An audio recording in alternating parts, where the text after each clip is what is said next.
I'm finally watching it. Magic vs. Bird. A courtship of rivals. Let go. It's JAMEENOD, and I'm back up in the building, giving y'all hot topics and reactions, and I'm feeling. Comment your suggestions and I got ya. And be sure to leave a like and subscribe to the channel. YouTube, this is your guy JAMEENOD, and oh my, I got another one, man. Hey, what's going on, y'all?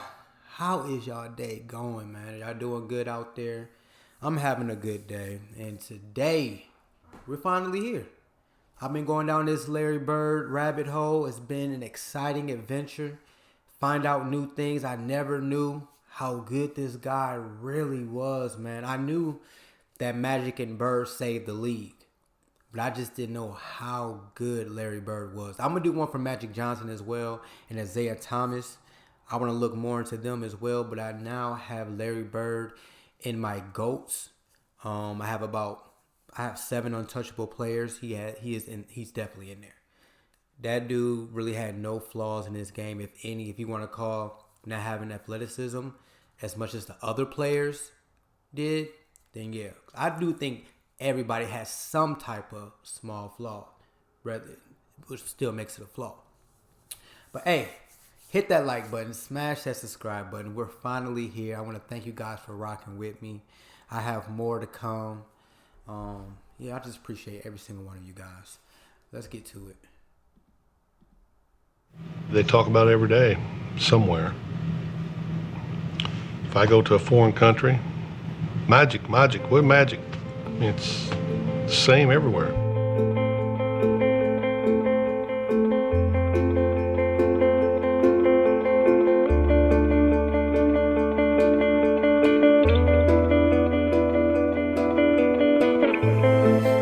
We don't have to see each other.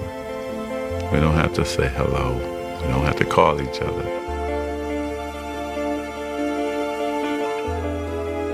That's my main competition. It's always been like that. You know you got this tight bond with this cat, and you don't have to see him for a year or two. But you're always going to be linked to him.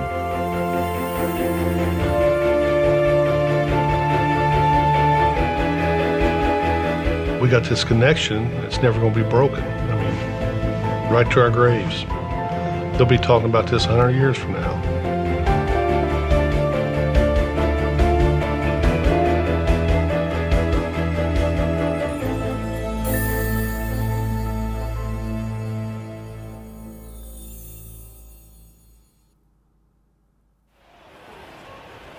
It all began here in Salt Lake City, Utah, on the night of March 26, 1979. It was the NCAA championship, Indiana State versus Michigan State, a game that still ranks as the highest-rated college final ever on television. A game that's now remembered as a prologue to a rivalry that transformed a sport and intertwined 2 legacies. But on that night, March 26, 1979, the first time Magic Johnson and Larry Bird ever went head-to-head on a basketball court, they were simply 2 young men trying to win a very big ball game. Well, this is probably the biggest game I'll ever play in my life, and I just feel like, I'm representing not only myself, my team, but we're representing our school and our town of Terre Haute. Well, it's a dream come true, really, for me. I won the state title back in my home state, and then my next accomplishment was going to the NCAA and playing in a game like tonight in the finals. They were 2 stars thrown together by the cosmos to compete, but only one of them had been groomed for the spotlight. In his case, it seemed since birth. I think his upbringing in East Lansing really put that smile on his face in the beginning, and it never came off.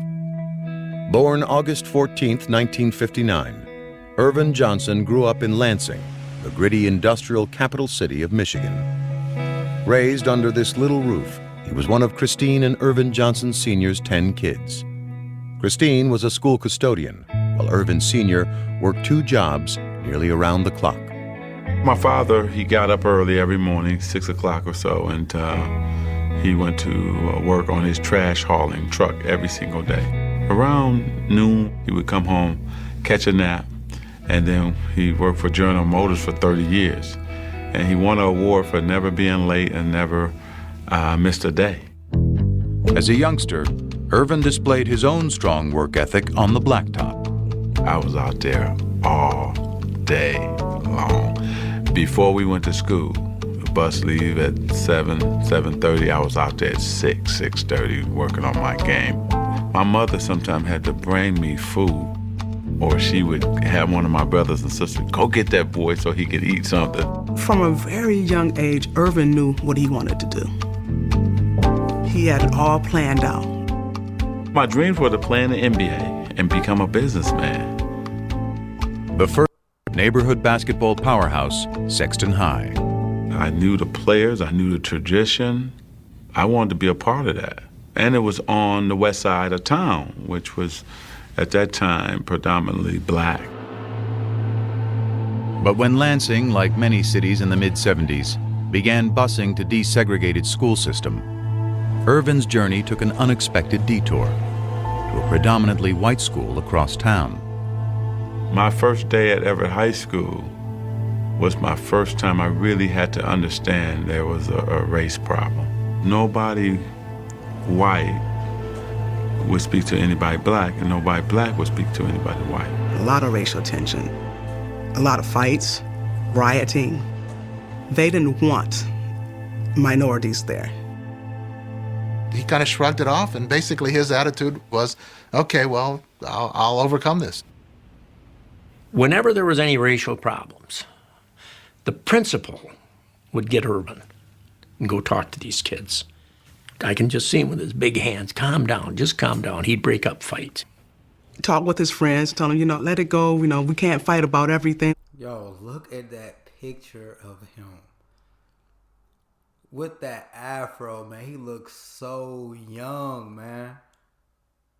Like he could have been one of the Jacksons. But man, that's a lot of pressure going to a school, keeping a smile, racial tensions are high. That was a different time. I couldn't even imagine how it was back then, man. That's a lot of pressure. You worry about going to a different school, man, and race is a huge thing there. And, they calling you to calm things down. And you just a kid yourself between the two different races. Let's just chill. Let's play basketball. And there was no dispute over Irvin Johnson's ability to play ball. His talent was so great that soon after his varsity debut, a local reporter, dazzled by his exploits, gave the budding star a nickname. In the beginning, I thought it was foolish and dumb. I didn't know nothing about a nickname. Then what happened was, you start saying, wait a minute, it fits my game. Hanging out with my boys on the street corners, we used to sing Temptation songs.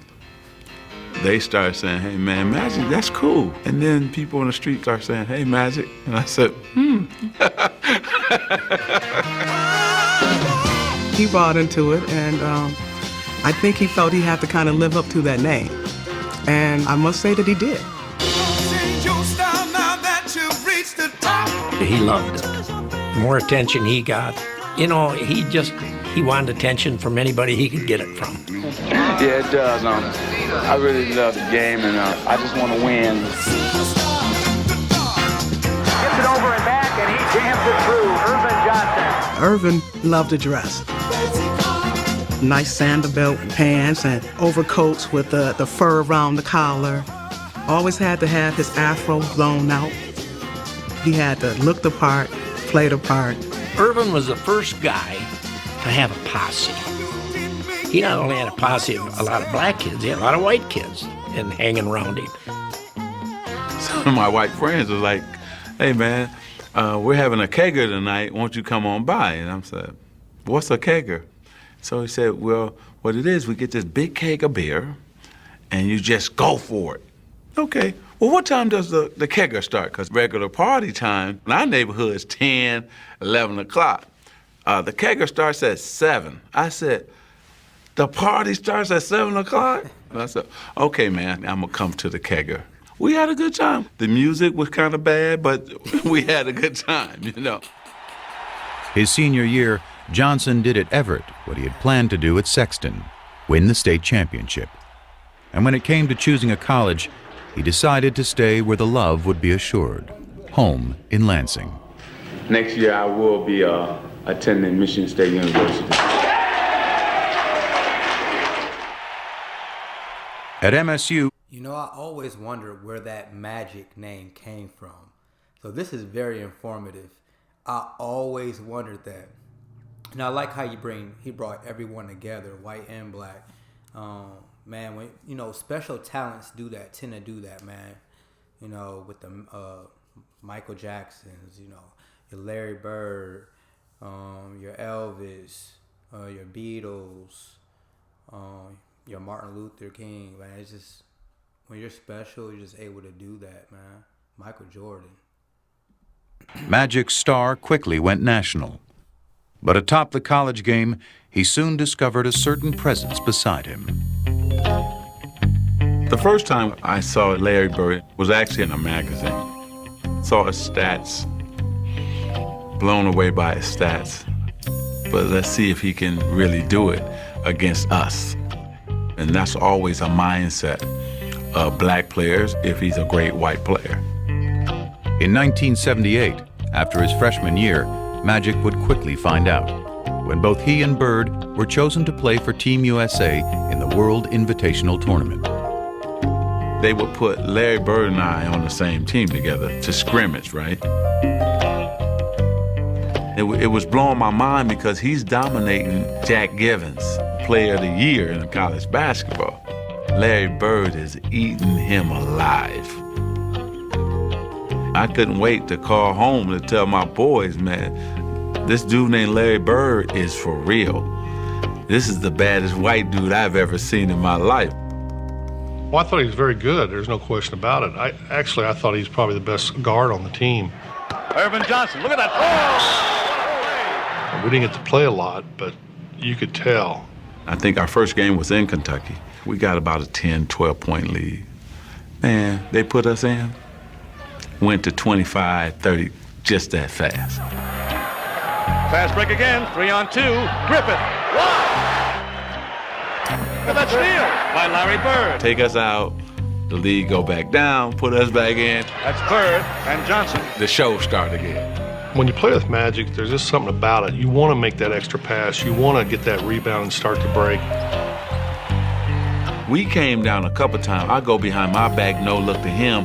He no look back to me, and I'm laying it up. I'm saying, oh, man. Here's that last play. Magic Johnson going in, drops off to Bird. Bird puts it back off, inside to Johnson. Super basketball. This guy got game.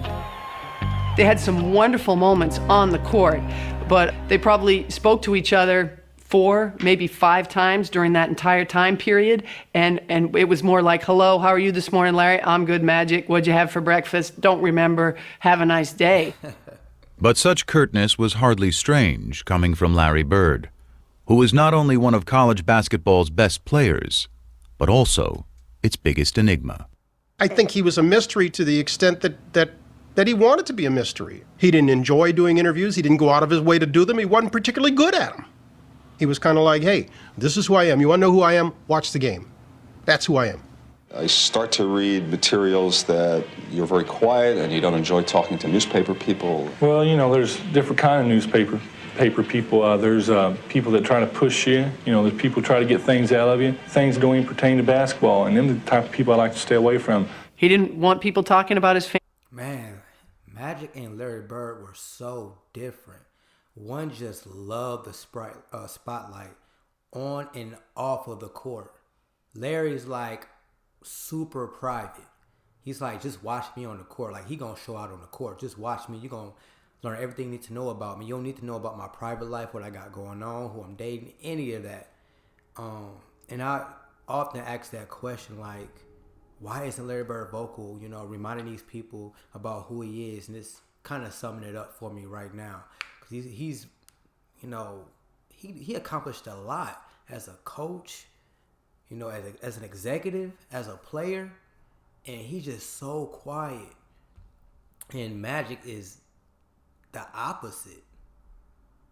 Talking to newspaper people. Well, you know, there's different kind of newspaper people. There's people that try to push you. You know, there's people try to get things out of you. Things don't even pertain to basketball, and them are the type of people I like to stay away from. He didn't want people talking about his family. He didn't want his mother to have to deal with that or his siblings to have to deal with that. You got to remember where Larry came from. You know, Larry was raised in a 2 or 3 room house on a railroad track. Their family probably lived on $50 a week. He was raised tough. Larry Joe Bird grew up in southern Indiana, in the twin towns of French Lick and West Baden.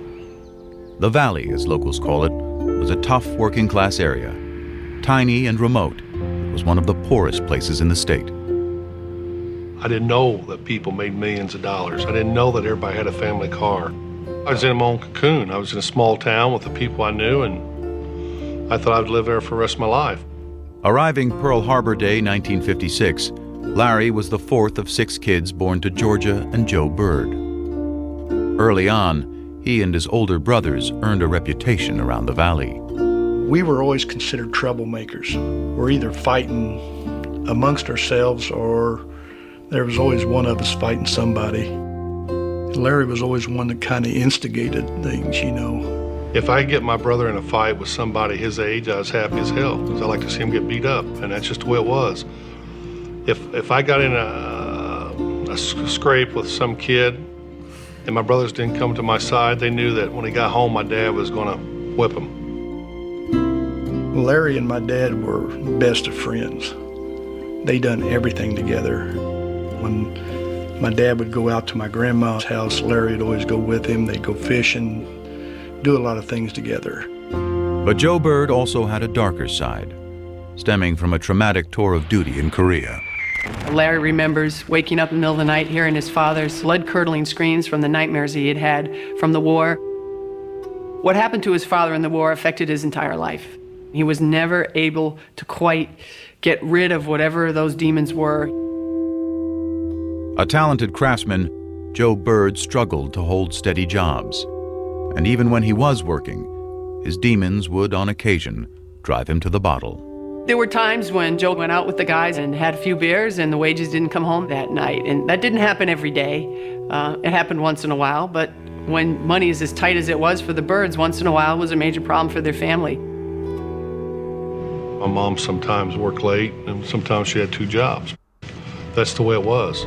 I worked at school during my lunch hours, worked at the local grocery store, put up hay in the summer. I mean, if you wanted money, you had to get it on your own. To young Larry, actions spoke louder than words. He was very quiet, kind of hung to himself a little bit. I saw Larry take an F in an English class because he had to get up in front of his peers and give a speech. So I won't do it. But he just could not get up in front of his friends and talk. He was that shy. Of course, next thing you know, when he knew it was time for all of us together at the gymnasium, well, there he'd be. The minute he'd get a basketball in his hand, things were totally different. Basketball was just, it came to me, seemed like easy. I didn't have the quickness, I didn't have jumping ability. I just thought the game out. By his senior year at Springs Valley High, Larry Bird had sprouted into a star. But Bird was from the Valley, hardly a hotbed of talent in the big-time world of Indiana hoops. The first thing they say, well, they don't play nobody down there. He's from French Lick. They don't play nobody. I think that put a chip on his shoulder, always having to prove who he was and how good he was. He was good enough for Indiana University's Bobby Knight to come calling late his senior year. And folks in the Valley couldn't have been prouder.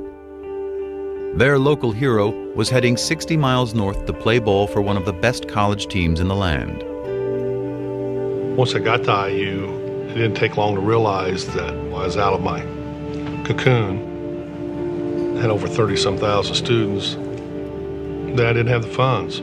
First week and a half, I thought, man, this ain't gonna work.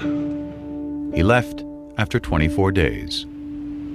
Let my mother down. She didn't talk to me for 2 months, but it didn't matter what other people said. To this day, I don't care.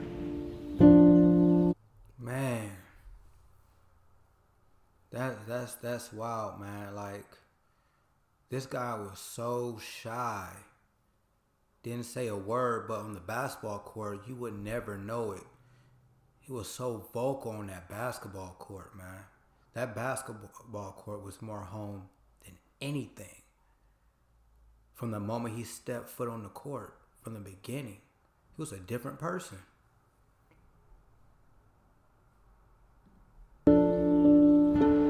Back in French Lick, Bird took to working for the city, hauling trash and painting park benches. Meanwhile, by that winter, his father's demons had taken him to an even darker place. By this point, Joe and Georgia were divorced, and he was behind in his payments to the family. The police came by, and of course they all knew him. So Joe said, hey, I need a few hours to get my affairs together before you take me away. So he called Georgia and he said, you guys will be better off without me, and I'm gonna take my life. And he put the phone down and he killed himself. He shot himself. When Dad passed, it hurt Larry. I mean, that was his best friend. Is gone now. But Larry didn't show it a lot. He just didn't say much. He just kind of held it within. I never heard him speak out about it at all. I was mad when I heard about it, and I was madder after the funeral because I thought he sort of cut out on us during a tough time. But he went through a lot in his life. He did what he had to do. If Bill Hodges hadn't been as persistent as he had been, Larry Bird might never have existed in any of our minds. I believe that with all my heart. I really do. It was Bill Hodges, a young coach from Indiana State University, who convinced Bird to give college hoops another shot. So with a promise to his mom to graduate, Bird headed to Terre Haute and ISU, a school that never so much had been to the NCAA tournament. Once I started playing, it's the same old thing. He's at a small school and he ain't playing against anybody, which is fine. Still dominated. Wherever Hoosiers gather, they no longer talk of weather in the... See, that statement right there, that's the Larry Bird I know. That cocky statement right there, that's the Bird I've been watching when I've been going down this path with him. That statement right there. He did what he had to do.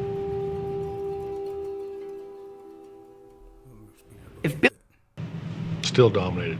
Wherever Hoosiers gather, they no longer talk of weather. Indiana has a new state bird. Now his claim to fame is just the way he plays the game. Indiana has a new state bird. It's not the Cardinal now. Hey Larry, take a bow. Indiana has a new state bird. By the time he had led tiny ISU as a senior to a 33-0 record and a spot in the '79 title game, Larry Bird had become, alongside Magic Johnson, the talk of college basketball. Just a year after sharing the court on Team USA, they were back together. And the day before the big game, Magic couldn't wait to greet his old playmate. Indiana State was on practicing, and we were waiting in the tunnel. We got there early.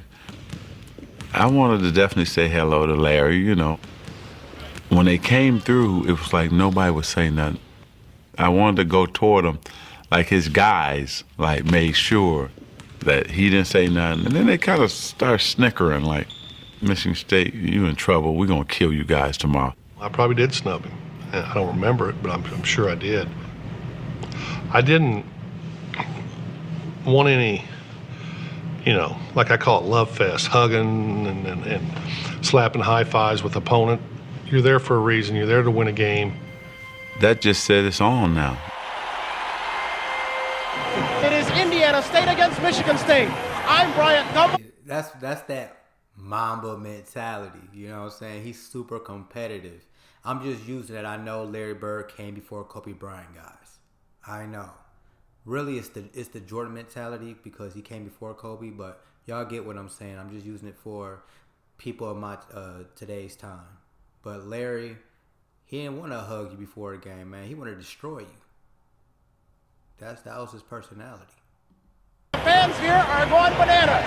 I mean, let's face it, if Larry Bird were black and came from Chicago, it wouldn't have been as big a deal. They were polar opposites. One black, one white, one outgoing, one shy. That was the charm of the attraction. The Bird against Magic. All of the superlatives have been used, and believe me, all of them have been warranted.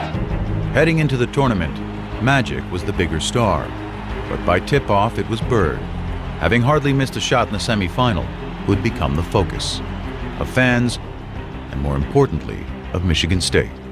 We actually had two men on Larry everywhere he went. There he is, Dick. Look at they have him sandwiched in completely. I'm surprised they didn't play a box on one, 4 guys on Larry and one on the other 4, because they didn't have a lot of talent. If you stop Larry, you pretty much stop them. Look at the pressure around him. 2-3 men, and he's short. I didn't play well at all. Biggest game of my life, I didn't play well. Bird, way short. I think our length and our size, our jumping ability was able to bother him. Bird hanging, can't score. I didn't shoot well, missed, I think 3 free throws. Larry Bird has had a cold shooting night. I battled him, but I didn't have it. Yo, that very much still bothers Larry. If you look at his face, he is still bothered by that. Like, you can tell, like, he wants to go back in time and just correct that whole situation. He's so competitive, it still bothers him like it happened just yesterday, if you're looking at his facial expressions. Look at Johnson. Reloaded the pass. It's all over. Michigan State University, national champions, 1979. Magic, not only were you a leader on offense, I thought you did a great job on Larry Bird in the zone, denying him the ball. Yes, Coach gave us a good game plan to go against Larry Bird, and all we had to do was go out and do it. That's what we done. And congratulations, Super Bowl game.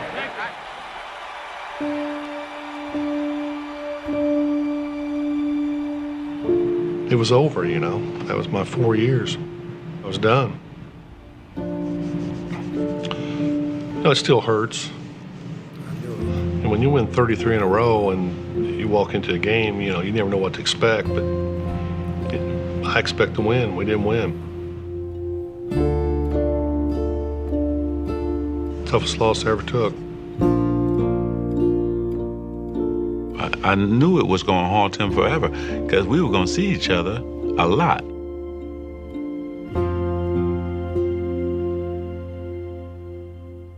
The National Basketball Association, in its 33rd season, is troubled by diminishing crowds and declining television ratings, signs that fan interest may be waning.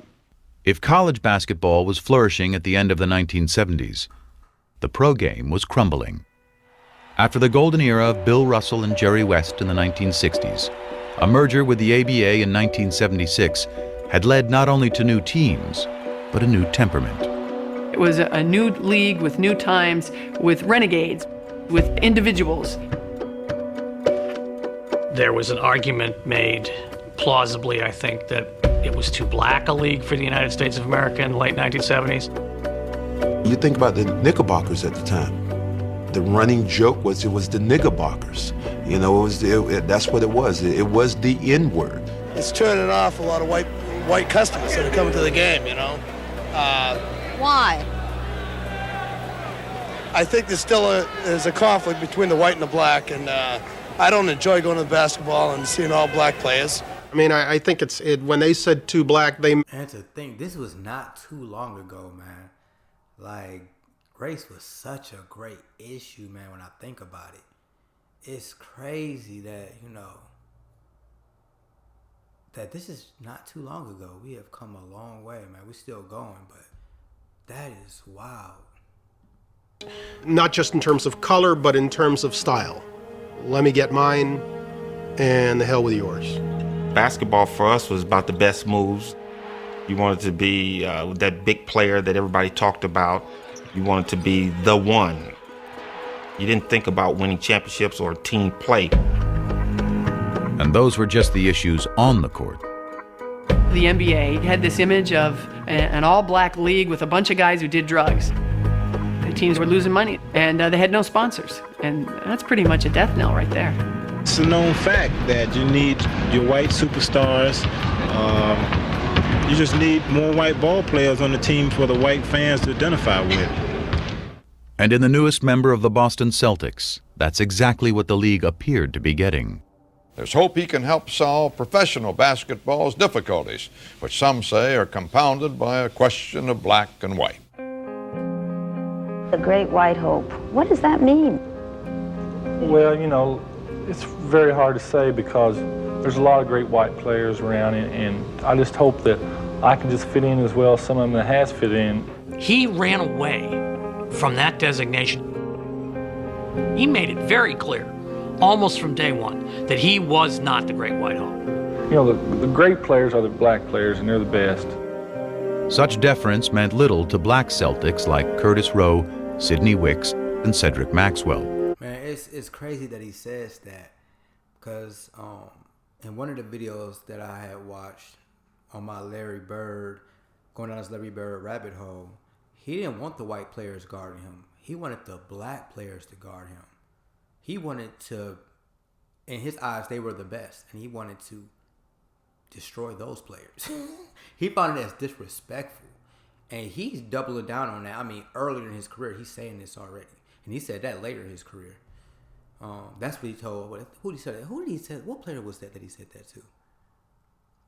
Oh, Charles Barkley. Someone on Charles Barkley's team. Who looked at Bird and saw not the great white hope, but another case of great white hype. He didn't impress me no more than any white guy I've ever seen play before. I think that you would say that most black players at the time were racist, in the sense that we did not think that you could find a white guy who could play better than any black guy. When I walk in the first day of camp, them guys were on the floor stretching, and here comes the white savior, here comes this, here comes that. I sort of enjoyed it because I knew I was going to battle them all day. And you know, that's true. You know, whenever you're the minority in like any group, you know, and you take over, you're going to think that you're the best. Like, oh yeah, we're the best. And then you had this white guy come along. You're like, he ain't as athletic as us. Like, he's not going to do much. You know, I can honestly see that being the case. Well, he surprised them, for sure. Curtis and Sidney didn't last long. They didn't even make it through the first practice, and they were cut. So then it was just Cedric. I'm thinking, he's slow, he can't get off a shot. He's not that strong. This is going to be a layup. Bam, knocks down the jump shot. Okay, maybe that was luck. Gets the ball again. Bam, knocks down another jump shot. Now I'm thinking like, okay, hey, you know what? I'm gonna D this guy up. I'm gonna show him his life. 20 feet away, bam. 25 feet away, bam. My mind just goes to the, damn, this white guy can play. It was a good thing, too. The storied Celtics might have been the winningest team in NBA history, but they were fresh off their worst season in 30 years. And in Bird, they had a player who was not only supremely talented, but tough enough to take on any challenge. I always played like everybody in the world was against me. I thought everybody was against me. I used to think up things to get me rattled before a game. He knew how to fight. I know that from off the floor. One night, somebody was giving one of his buddies a hard time, and Larry went over and, said, hey, this is my friend. Look, you get in a fight in today's NBA, your fine gonna be out of this world. You better not be no rookie. Get into a fight. They're gonna fine the hell out of you. It was a different world back then, man. This guy was a pretty good sized guy. By golly, they go out back and the guy turns and says something to Larry. Larry hit this guy and I caught him. Hit him so hard, I go, whoa. He was from the old school, and that's how he played. Larry Bird plays it to the hilt, baby. Played the game hard. Played rough. There was no frills about him. He came in, he threw elbows. There was nothing smooth about Larry. New Englanders like that. They're hardworking people. They like that that's how people view them, and that's what Larry was. Larry Bird follows his own shot. They also like winners. And when Bird led the Celtics to the NBA championship in just his second season, he was finally one of those too. Boston loved Larry Bird. Yeah, Boston was such a great fit for him. Even though y'all Boston fans are bat crazy, y'all are some crazy fans, some of the craziest. I'm not lying. But yeah, his personality, I feel like, fit that. His play style, he was gritty. You know, he was quiet. He let, his game speak. But let me take that back. He talked a lot of trash on the court. A lot of trash. But he backed it up, for sure. For sure. Like that Boston Celtics, he stepped up. He stepped up, man. It didn't bother him. He was ready for the opportunity. He wasn't discouraged at all. Just wasn't so clear at first how much Bird loved the city back. There's only one place I'd rather be, French Lick. Thank you. Man, Larry was almost agoraphobic in his treatment of anything outside his hometown. He wanted to be the Wizard of Oz. He wanted to intimidate people and keep them at bay. The further we are away from each other, the more I like it. I had a nice little house. I had my little yard. I want to go from there to practice back. If we had a game coming up, I want to go there to the game and back home. It was all basketball. My whole life was basketball. If he was just sitting there with just me, you were looking around mumbling, trying to find things that we had in common that we could talk about. Now, we started talking about basketball, started talking about players. It was, it was great. U.S. history? Nope. We forced passes, we made errors down the stretch. Daily events? Nope. I made the shot, and from then on we was up by 2, and they had to get back in the game, which they did. Politics? Nope. Try to not do anything I can't do or do no more than what I can do. I just go out and try to do my basic game. He proudly dubbed himself the Hick from French Lick, and he looked every bit the part. But those who played him for simple did so at their own peril. One of the great ways, I think, of winding up with no money in your pocket is to think Larry Bird is dumb. Syntax is not intelligence. Unlettered is not stupid. He's got a great sense of humor. He just didn't show that to people. That didn't mean he didn't have it. He did, however, allow the public one small indulgence. You could come out on Saturday and watch him mow his lawn. Huge crowds started to stop. Larry Bird's cutting grass in front of his house. It's like he's mowing his lawn in the springtime. Larry is about doing things himself. And I think it's one of the things that made him so beloved in Boston. But as Bird navigated through his new world, he still had one eye fixed on a familiar foe in a faraway land. All right, I'm going to stop it right there. This man, how did you connect with this guy as a teammate outside of basketball? Because he was just closed off. Not to media, but to, his teammates. If it wasn't about basketball, he didn't want to talk about it. This man was literally going home, going to practice, going home, going to the game. And everything else, he was a quiet person, man. He was just to himself. And Magic Johnson was the exact opposite, which got Magic into a lot of trouble. Because when you're that inviting, you're gonna invite some bad.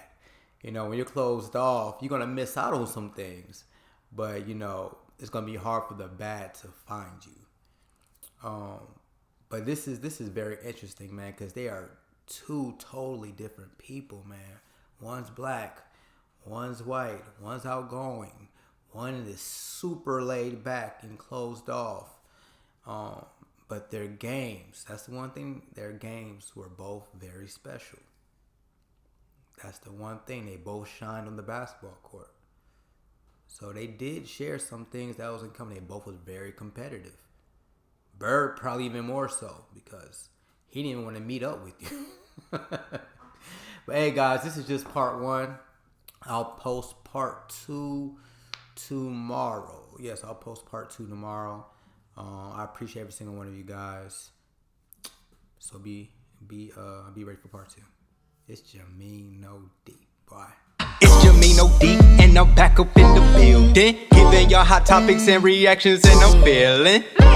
Comment your suggestions and I got ya. And be sure to leave a like and subscribe to the channel. Oh my, I got another one. Oh my, I got another one. So hot I had to cool it some. It's JAMEENOD.